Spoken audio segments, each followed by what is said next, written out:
Have you ever thought, is this just me when struggling to stay organized, start tasks, or manage time? For those of us over 50, these challenges might not be just aging. They could be ADHD hiding in plain sight for decades. I'm Jami Shapiro, host of Grandma Has ADHD, and I'm building a community where your experiences matter.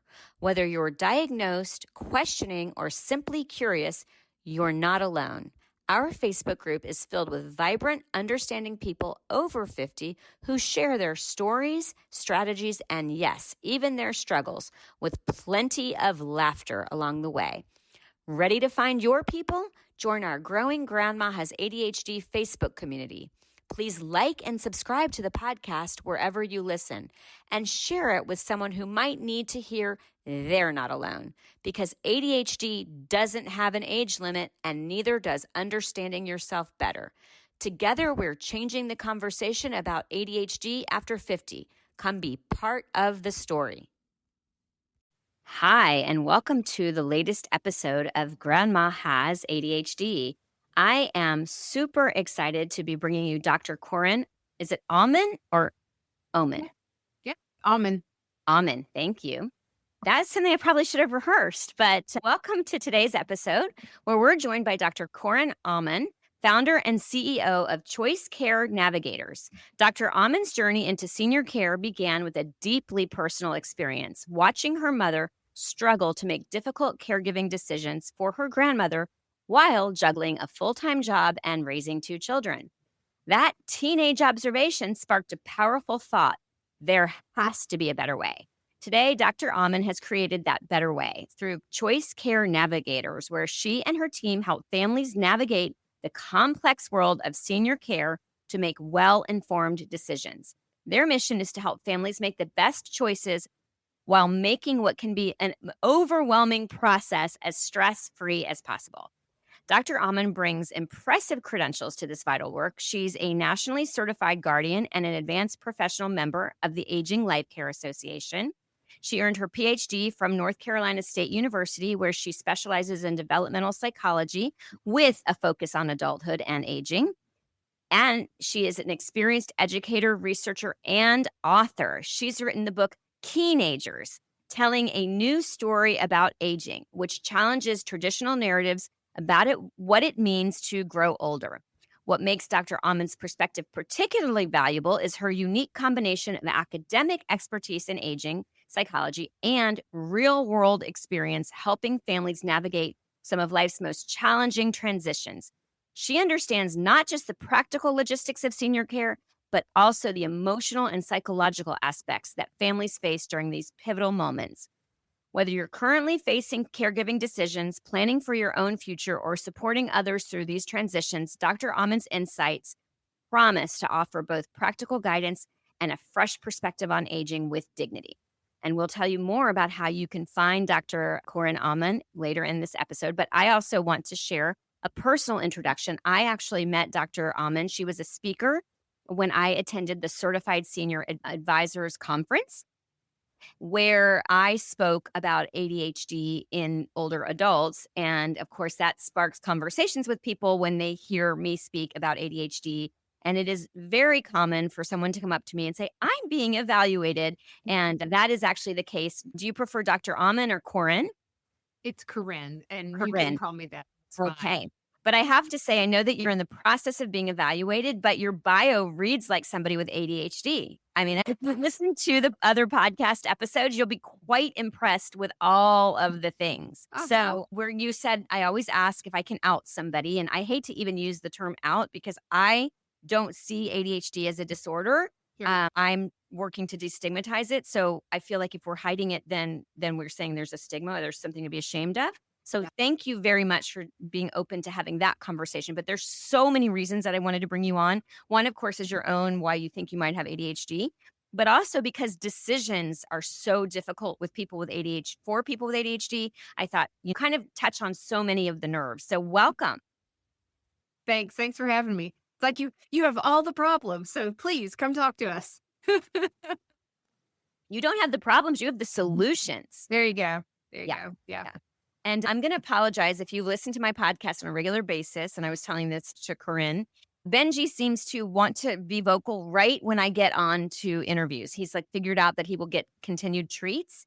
And so when you hear little crispy things opening up or whatever, that is me trying to pacify my 1-year-old dog, Benji. He knows. He's learned. He's like, he's weak in this moment. Yep. Oh, he's got me. I've got the ring light on and I'm in the front of the microphone and in the pretty section of the house. So tell our listeners a little bit about your journey. I love the title of your book, Teenagers. That's also like so incredibly creative, which is another reason I'm like, if it walks like a duck and it talks, because one of the best features of ADHD is our creativity. So to start from the beginning, you said this a little bit in the bio, I got into working with older adults in general because I did kind of watch my mom and her sister go on this caregiving journey where they kind of became caregivers overnight. That my grandfather had been doing such a good job of protecting my grandmother. And she had dementia, and really nobody in the family knew the full extent of how bad it was because he had been such a good caregiver. And then he passed away pretty suddenly. And all of a sudden, it was like they went from having two parents to having one parent and realizing that one parent needed 24-hour supervision, really could not be left alone. And that happened. He passed away when I was in 8th grade. And then watching my mom and her sister carry that experience until I was a junior in college. My grandmother passed away when I was a junior in college. And over those years, how do we find caregivers in the home? Sometimes they don't show up. We've got to find new people. They quit. Then we have to move into a facility. How do we choose a facility? We chose one, but now we don't like it. We're regretting that. We've got to choose another one. Just kind of all the things along the way. And it's really one of those situations where you don't know what you don't know until you get in that moment. And I just remember thinking, why isn't there somebody who helps you with this? This is really dumb. And I think a lot of people think it's going to be like the social worker at the hospital or somebody who is going to guide you through these things. And this is no offense to the social workers at the hospital, but their job is to get you out of the hospital. And then once you get home or get to wherever you're going, you're not their responsibility anymore. And so they really don't have guidance to give you at that point. And that's where we come in and try to help families kind of walk through that process. And we tell them the things they don't know so that hopefully they can avoid the pitfalls and have a smoother journey. Okay. Wow. I mean, that is so incredibly helpful. And I remember I actually went through cancer 20 years ago. And I remember thinking back then there should be somebody who goes through this process with you. And I think they do now have cancer navigators, but Yeah. that was brilliant. And so tell me, I want to talk about that, but also I'm so drawn to the title of your book, Teenagers, because for those of you who are listening and you can't see it on YouTube, the book is Teenagers Telling a New Story About Aging. And of course, that's the shiny penny that's growing my attention. Can you tell us about that? Yeah. So one of the things I see in my care management business is I really get to see, let me back up one step. When I started my business, I was very wrong in that I thought I was going to be working with 40-year-olds who were caring for 70-year-old parents. And this is a stereotype, right? Like I had this idea in my head that the 70-year-olds were the ones who needed all the care. And the reality is that I am typically working with 70-year-olds who are caring for their 90-something-year-old parents. And I have realized over the years that I had that so wrong. And if I had it so wrong, my education is in working with seniors. And I was completely wrong about who I was actually going to be working with.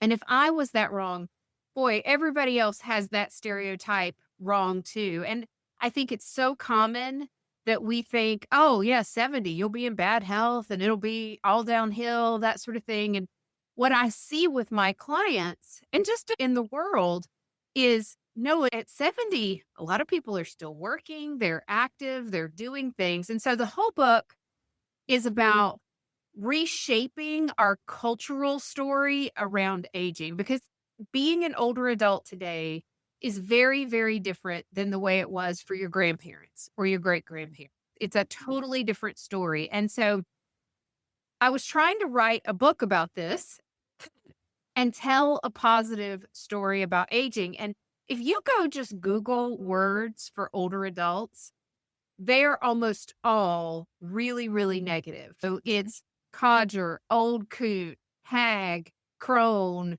I mean, there are some neutral words like older adult. There's like active ager. That's a kind of positive one, but very few. And so we came up with this word teenager because a friend of mine asked her mom, "Hey, what do you guys like to be called?" And she's like, "Oh, we like to be called teenagers because the definition of keen means highly developed or I having love it. a lot of interest in something." And I was like, that is perfect. That is exactly how we want to describe this period of life where you're highly developed and you still have a lot of interests and you are capable of Mhm. being involved and being active, engaged in all these things and whatever you want to do. And Mhm. so that's where it comes from. And again, it's because I see in my practice that aging today is so different than Mhm. what our stereotypes would tell us it's Mhm. actually like. Well, it's so funny too because I talk about the Golden Girls. I mean, I'm 55 and the women that were playing the Golden Girls were in their 50s. Yeah. And now you want to look at like J-Lo, who's my age, and that's what 50 looks like now, right? So that's just but I am on a soapbox. First of all, I hate the word anti-aging. I had cancer 20 years ago as a 34-year-old. I want to age. I mean, yes, I'm not excited about all of the changes that happened to my body, but I'm loving the freedom that I'm stepping into of becoming myself. Hmm. And one of the other reasons that I'm so passionate about this work is that I've had people say with the ADHD, why does it even matter at this point? Why does it matter 70, 80 years old? And I'm like, so you're telling me when you're 70 or 80 years old, you just want to sit in a rocking chair and just like drool? Or do you Right. want to continue to grow and experience things, take in your natural curiosity? So you're totally like hitting everything that is so important that I'm so passionate about. Well, and it's so interesting too, because it's almost like we see older people as other, right? Like they are somehow different than me and you. And aging is one of those things, and ageism is one of those Mhm. things, bias again. So it's going to apply to you at some point. You Hopefully. live, if you hopefully, You're lucky. there's an alternative, but it's going Mhm. to apply to you at some point if you live long enough.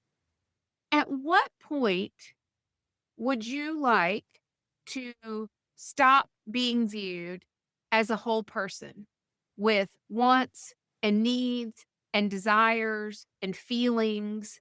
I mean, just all the things. And it's like we somehow put older people in this category like they aren't fully human anymore, right? They don't have passions and purpose and all these things. And yet, isn't that what you would want for yourself? Now, Absolutely. tell me at what age you would like for us to assume that you don't have any passions or purpose or feelings, and yeah, you want to just go sit and drool on yourself. Like, Yeah, and then it's a great question. At what age? And, like, you're trying to change the narrative on aging, like, the whole anti-aging, like, let's spin that. That's not what it really needs to be. It's more mm-mm, positive aging, and you're mm-mm, right, keen. And again, I think I shared with you in the beginning of the podcast, I'm trying to destigmatize ADHD, and it's a very similar I seem to have 2 big platforms, and you intersect them. I would love to chat a little bit with you about your ADHD experience and where you are, and because you shared with me that you're deciding to be evaluated. What brought you to that? So I have a friend who I have coffee with every week, and she got evaluated, and then she was telling me about the process, and she had this like checklist of Mhm. things. And as she went through her checklist, I went, "Oh, that me too." Right? Like that's That's me how I too. found out. That's me too. And honestly, it really kind of surprised me. I mean, I didn't have anything against going and being evaluated, but it had never really occurred to me to schedule it to get it done until she went through that checklist with me and I went, "Huh." Because it was specifically looking at like characteristics in women for ADHD. And I think I shared with you when we met at the conference too that I can look at my dad very clearly and see that in all likelihood he's had undiagnosed ADHD most of his life, his whole life. And so I can see that. And then I look at myself and I go, "Oh."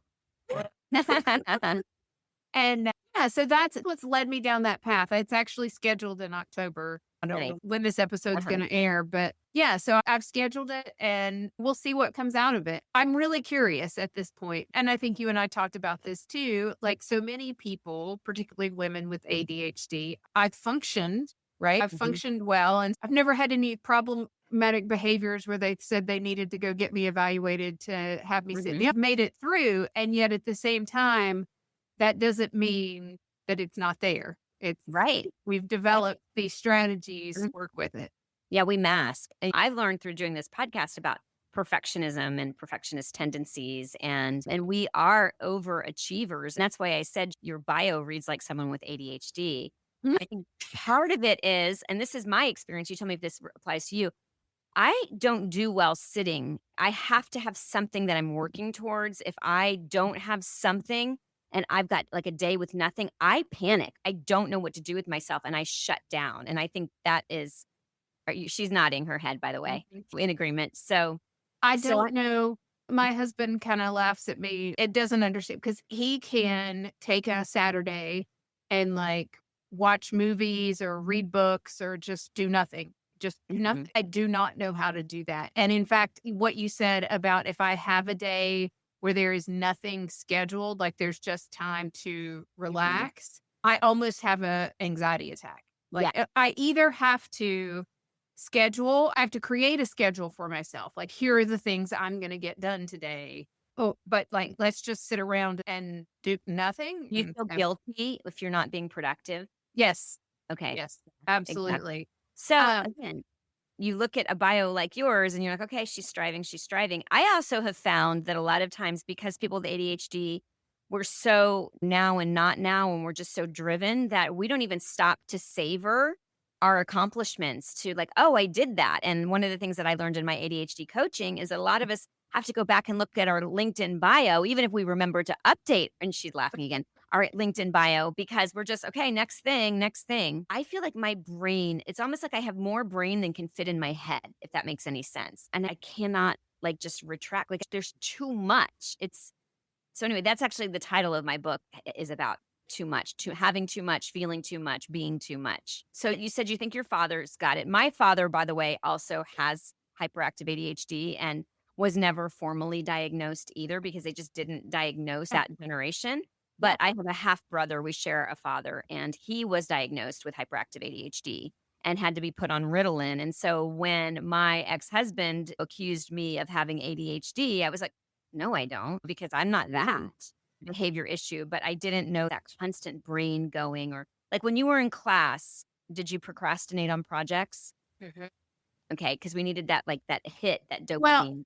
and I am still deadline driven. Me too. When I was writing the book, the only way the book got, because I've been thinking about writing a book for years, Me too. the only way the book got written was that I signed up for like a writing coach and I Mhm, had deadlines. I had to have something for them to read every single week. And that mhm. deadline did that for me. And I'm actually working on my second book now. And I also am working with that same writing coach because I've got to have the deadline or I can't do it. And even then I procrastinate. I Mhm, procrastinate up until the deadline. And then it's like, okay, now I'll do it. mhm, And that has worked for me. It drove my mother insane when I was in mhm. school. Yeah. Yeah, I would do science projects the night before they were due, Uh-huh. homework on the bus on the way to school, or the class before it was due. So Yeah. with my book, which is coming out October 1st, so I will not air until after October. So I don't know where if it'll be October or November, but I basically put it on Facebook. My book is coming out October 1st. And Mhm. at that point, it was about 50% written, but there's nothing like I have declared this to the world. It is Yeah. going to be done. And I'm actually, interestingly, calling the first version the perfect is the enemy of done version because I know sometimes and it's funny, I'm not a perfectionist about my desk, my closet, but how I present to the world when I do a Yeah. presentation or I put on an event, it's got to be right. So I just decided I was going to put it out there. What if I go out there and say it doesn't have to be perfect? Then you get to step into the world and say it doesn't have to be perfect. And we're really embracing vulnerability, which I am liking these days. It's like, okay, I'm going to take the mask off and this is who I am. Just like I was talking about feeding Benji and like, this is the reality. I mean, I could go into a podcast studio and record, but then I'm leaving my dog alone all day. So it's just all of these things. And I'm like, you know what? I'd just rather like bring people into my home and say, this is my life.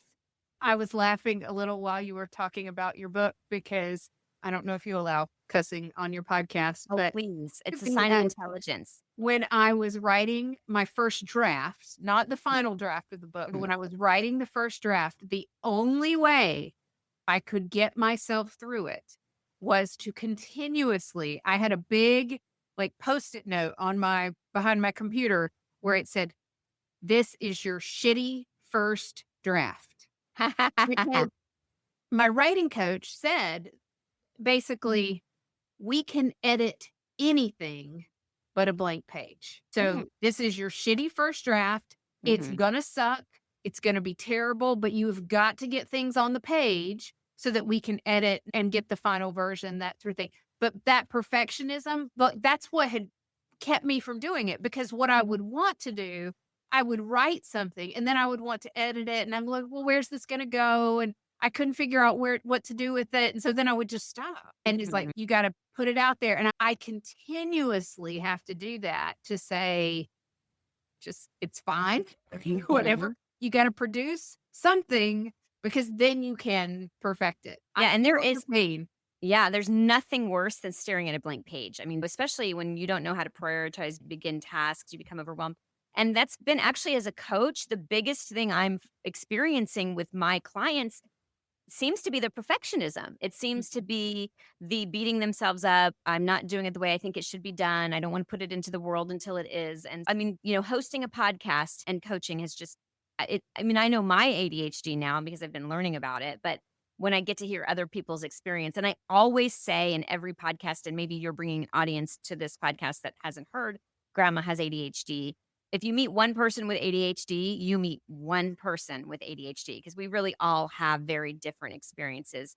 And that leads me to, if you're listening to this podcast and you are enjoying what you're hearing, please share it with your friends. And because that's how we grow. And that's part of the movement of destigmatizing this and just saying, hey, me too, in a more positive me too, not that old negative me too. And also, Corinne, I want to give you an opportunity to also share how people can find you and who you work with. But before we do that, we're going to take a pause to allow a word from our sponsor. And I'm just going to say selfishly, our sponsor is Silver Linings Transitions, which is the business that got me into all of this. In San Diego, we do home organizing and move management. Senior move management is our specialty, but especially somebody with ADHD who has to make a move. That's a big project. And that's kind of like staring at a blank canvas. We go in and we guide our clients through the entire process. So we're going to take a pause. That is how I am paying for this podcast. And then we are going to bring Dr. Corinne Auman back and let her tell you a little bit more about how you can work with her. So here is a little behind the scenes tour of how I do this podcast.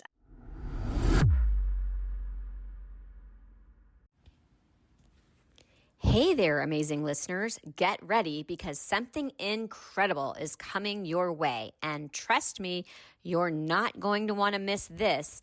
I am thrilled to announce my very first virtual book signing event for This Explains So Much. And here is the best part. I'm not doing this alone. I'll be joined by someone extra special, my mom, Vicki Armel. That's right, it's going to be a family affair, and we're going to have an absolute blast. Mark your calendars because This Explains So Much will be available for purchase on Amazon starting October 1st, just in time for ADHD Awareness Month. That gives you plenty of time to dive into the pages, absorb all those aha moments, and come ready for our interactive book club discussion. Whether you're sipping your afternoon coffee on the West Coast at 4 p.m. or settling in with your evening tea on the East Coast at 7 p.m., we've got you covered. We will be live on Sunday, October 26th. This isn't just any book signing. It's your chance to connect with me and my mom Ask questions, share your thoughts, and be part of a community that gets it. Because honestly, this really does explain so much, and I can't wait to explore it all with you. So grab your copy on October 1st, start reading, and get ready for an incredible virtual experience on October 26th. Trust me, you belong here, and we can't wait to see your faces on screen. Until then, keep being awesome, and remember, the best stories are the ones we discover together. See you October 26th.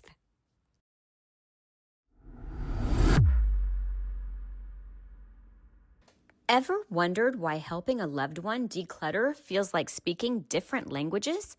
I did, especially with my mom. It wasn't until I founded Silver Linings Transitions, helping San Diego seniors organize and move for over a decade, that I discovered why. We all experience clutter differently, and for those of us with ADHD, it's a whole other world. If you are listening in the San Diego area and feeling stuck with moving, paperwork, photos, or home organization, our team at Silver Linings Transitions gets it. We understand ADHD's unique challenges, and we won't just help you get organized. We'll create sustainable systems that finally stick. Schedule a consultation with our team today at 760-522-1624. That's 760-522-1624, or find us at silverliningstransitions.com.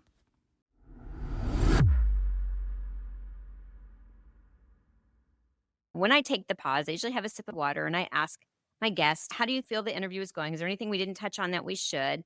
And then sometimes there's a conversation that I feel like, oh, we need to bring this out for the audience. So we definitely want to talk more about care management. So I'm going to leave you with that. But also, we were talking about, see, there is my brain going blank on you. And I like when it happens in real life because people can say, and I'm not panicked about it anymore. Like I used to give a presentation, I would forget what I was saying, like in the middle of in front of everybody. And then I would like step back, take a sip of water, hope that I could figure out what I was saying. And then usually it would come back to me. Now I'm like, okay, can you tell me what I was saying? So we were talking, I said, now I remember, see that I said, how did it present in your childhood? And you said you felt like it, for the most part, we touched on it with procrastination and perfectionism, but you were telling me about the conversation that you had with your friend who was evaluated. So I would love for you to just share a little bit about that with me. Yeah, well, so she had her checklist and everything, and I'm looking at the symptoms and going, "Oh yeah, okay, this is me." And then the other thing she said, because she had gotten evaluated and did start medication, and she said all the noise in her head had quieted down. And I think about that noise in my head almost like they're people, right? Like it's different parts of me and they're competing for attention and time and what do we need to do next, that sort of thing.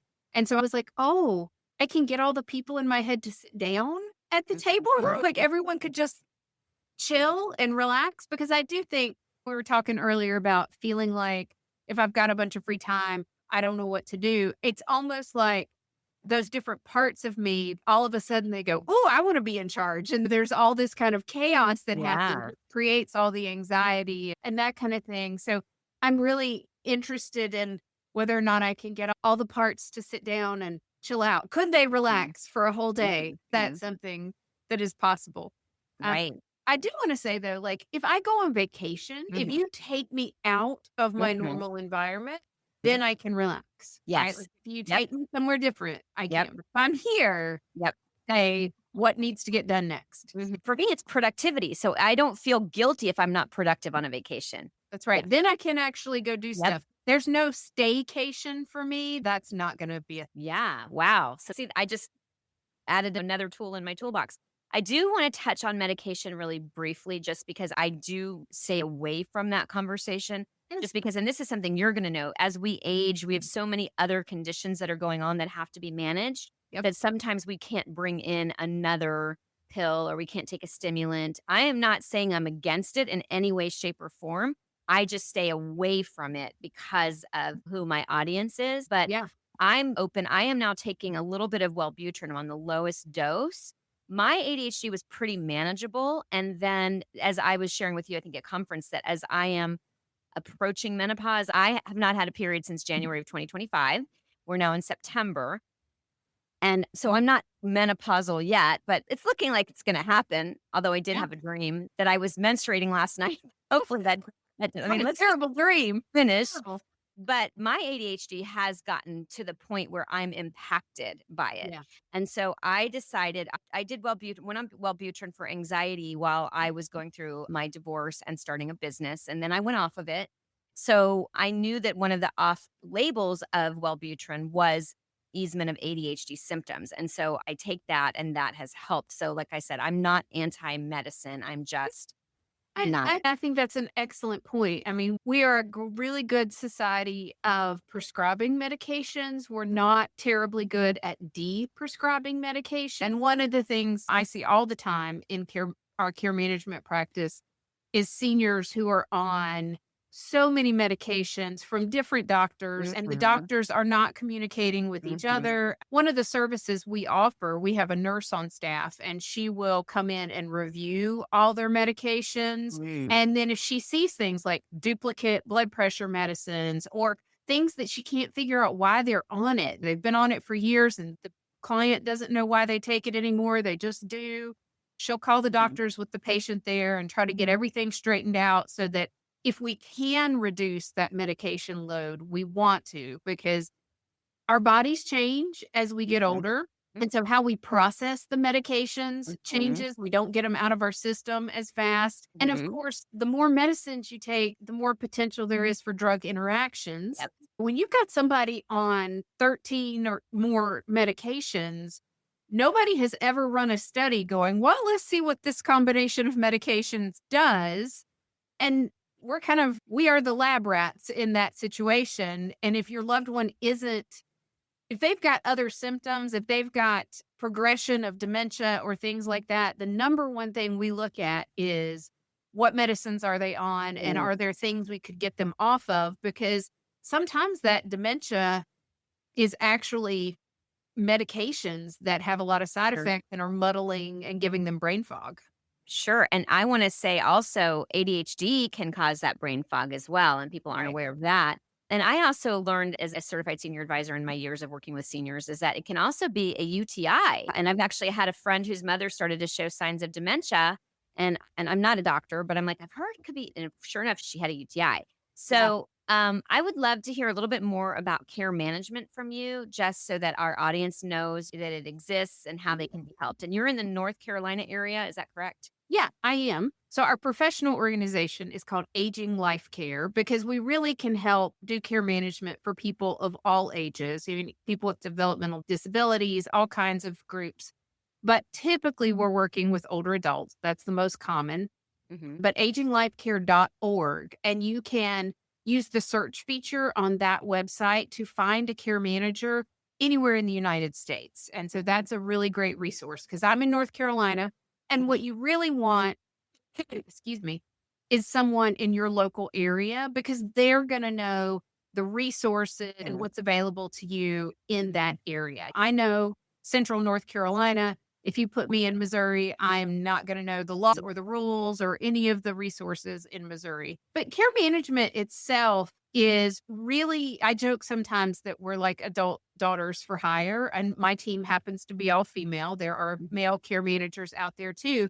But we really do everything that an adult daughter would do if she wasn't working a full-time job and also raising her children and just all the things that we have going on in our lives today. So we will hire and coordinate home care if your loved one needs that. We will go with your loved one to doctor's appointments and make sure that the doctor hears what they actually need to hear because sometimes our older adult loved ones are not reliable reporters. Mhm. They go to the doctor and they say, everything is fine, and everything is not fine. Well, I wanna say that just having gone through cancer, when you're in that fight, flight, or freeze mode, you also Mhm. aren't processing information. Right. So we're having another person there that's hearing that conversation. And I do wanna bring up, 2 other things, and that is I could see a solo ager working with a care manager, Yep. and I wanna highlight, and this was something that I've become really open about. I did not grow up I have not been close with my mother since my 20s. And then when you work at predominantly as a senior move manager, and you would have these people coming into communities, and the marketing people would say, I don't know where that adult child is, the parent's on their own. And I used to just say, you don't know what that relationship has been. You don't understand. So let's not pass judgment on that adult child. Right. And because of my mom's and my understanding of ADHD and its impact on our relationship, we've finally been able to address those things that caused us not to be close and to have that friction.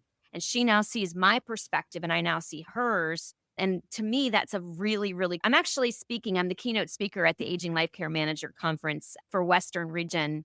I'm going tomorrow. Yeah. Wonderful. So I think it's really important that people also know, and again, so that there's no guilt, because nobody wants to walk away from their parents. That's not the choice that most people will. I mean, I'm not going to use the term normal, but I mean, a narcissist is a narcissist. But that's not what we want. That's Right. not natural. So I do want to bring up that somebody who maybe isn't an adult daughter or doesn't have an adult daughter might also want to have a care Yeah. manager. And we have clients who are solo agers, they never had kids. We also have clients who their kids just live really far away. Like some of our clients, we have one that's the adult child's in the Philippines. We have another one, the adult child's in Portugal. And so, for all intents and purposes, those people are solo agers, even because their kids live so far away, it's not practical for them to Mhm. help on a daily basis. And in our practice, we do serve as healthcare power of attorney for people who don't have anybody else to appoint. We also serve as guardian for some clients who don't have anybody else to be that we'll do guardian of the person. This is sometimes called conservatorship. That varies from state to state. And so we can really be a resource for people who just don't feel like they've got anybody that they want to, I don't want to say put the burden on, but it's a lot to ask of someone to be your healthcare power of attorney. And Mhm. we're not always comfortable asking a friend or a neighbor to do it. We may not want them all up in our business like that. And For so sure. there are professionals who you can work with to get those services and to know that you've got somebody who's really knowledgeable and can help support you in those times. I love that. That's super helpful. So I'm really glad we're bringing this information to our audience. I want to just really quickly, if you could talk, just give me like a really good nugget. If you had to sum up your book, Teenagers, and also how people can find it. Like I said, it's right behind you. So I just keep looking at it and yeah, it's beautiful. It's got an owl on it and it's kind of tilting its head. And okay, so give us a little bit about Teenagers and how someone could purchase it. Sure. So purchasing is very easy. It's on Amazon, or you can go to my website, which is my name, CorinneAuman.com. And the book is linked there as well. I also have a little teenager store where you can get cute merch and positive aging merch.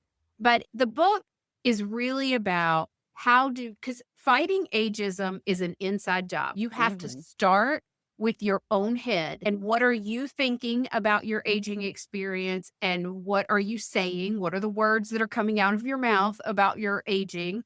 And so it's filled with how do we do this, right? How do we prepare appropriately for our older adulthood? And how do we plan to have a really good experience? It's also got a lot of interviews with people who are doing this really well. And so some people who've inspired me, and I'm kind of telling their stories about here's what they did to make this a good experience. Here's the things that they overcame. And none of these people are like these sort of perfect super ager kind of things. They all have health conditions. They all have things that have gone wrong, right? But they are still having a really fun experience. And it makes me look forward to growing older. And that's what I want for everybody who reads the book. I love that. That is exciting. You know what? It made me think I would love to have you back once you get your diagnosis because I think you'll probably get it. You know, I'm not a doctor. And then maybe share some of the stories in your book. I think that could be kind of fun. Sure, I'd love to. Yeah. So, and I do want to tell anybody who is listening to the podcast and is not watching it that Corinne is CorinneAuman.com. So CorinneAuman.com. Okay, so we covered a lot. It's a total ADHD conversation. We went from menopause to I don't know if you're like this, but like I will end an interview or a podcast or a conversation and then I'll hang up the phone and I'll be like, I should have said whatever it was. Is there anything that you're like, I wish she'd asked me or I wish I'd said? I don't think so. Stuff like that doesn't come to me until about 30 minutes later. And then something will pop up and I'll go, oh, we should have talked about that. But right this minute, no, I don't have anything. That makes me think, well, maybe I should have like a little segment on the podcast, like when I get that phone call afterwards. Yeah, the That's one follow-up. more thing to produce. I'm just trying to keep it simple. Sure. That would be my little PSA announcement for people who are listening. It's like, where can you simplify your life? I'll give you a really good story to end with. So I presented at the CSA conference, but before I presented at that conference, I was presenting at the San Diego Certified Senior Advisor meeting, and I was doing the presentation on ADHD in older adults. And it was my responsibility to bring breakfast. And I remember the woman who organizes the meeting says, don't make it a big breakfast, a box of pastries. Nobody will eat it anyway. Well, I'm a Jewish mom and I can't just not bring in like something. So I'm at Trader Joe's and I'm like, oh, I'm going to get granola and the yogurt and the fruit and the blah, blah, blah. And then I'm like, you know what? I don't need to bring the granola and I don't need to do all of that. I can keep this easier because if I did the granola and the fruit and the yogurt, then I was going to have the bowls and the spoons and and then keep it all cold. And so I simplified it. I still did hard boiled eggs, fruit, and pastries, but I did not do the yogurt. And that was an example of me just like, okay, pulling it back because again, I always feel like I have to put on this perfectionist a persona for people because I want them to look at me and think I've got it together because underneath I am like paddling that under that water. And then the other big thing that happened, I call this my purple plate story, is that I normally will go out and buy like the silverware, like the plastic ware. I hate to use that, and the paper plates and the napkins, and they always match whatever the theme is. And so the color for Silver Linings Transitions, my company, is orange, which coincidentally, I did not know the ADHD awareness color was orange. And now it's just like, well, of course. So I would have gone out and got all the orange plates and all of that stuff. And then I'm like, you know what? I'm going to keep it simple. So what I happened to have at my house was my stepdaughter had her 13th birthday plates and cups and all of this stuff left over and napkins. And so I brought the 13th birthday. Yes, I see the laugh. And you know what? It was fine. It was absolutely fine. So I'm just suggesting to anybody who's listening that perfect really is the enemy of done. And don't worry so much about what everybody else thinks. They're not thinking that much. In fact, I think almost they're sort of celebrating like, oh, she can do that and no one's judging her. I don't have to do that either. So that's my little PSA. I love it. Yeah. So any other, I know I like to talk. That's why I host a podcast. Starting a podcast is another one of those things on my to-do list that I want to do but haven't done. So yeah, on that perfect. And part of it is that I feel like I'm not quite ready. Like I don't quite have all my ducks in a row so I haven't gotten there yet. You know what? If you start listening to podcasts, especially people's first podcasts, you'll see, I mean, even mine has evolved. Of course. And it evolves, but you've got to start somewhere and to just start marking your claim and doing it. So I started this before I finished ADHD coaching. And I'm just like, at least when I have my stake claimed or my whatever. So I'm going to challenge you to perfect is the enemy of done this and just put something out there. Yeah. I mean, and then you will get better and better and better. We'll see. Okay. I also advocate that, by the way, for seniors or older adults, is that you have so much wisdom, especially those of us with ADHD. There's so much creativity, so much wisdom. It's like, what can you do to use all of that? So maybe you start a TikTok channel. Maybe you start a podcast. Maybe you write a book.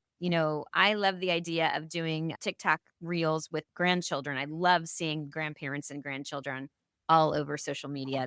So just be thinking creatively. Anyway, I hope that you enjoyed being on the podcast. I loved having you and learning, Dr. Yeah, thanks for having me. It was great. Corinne Auman.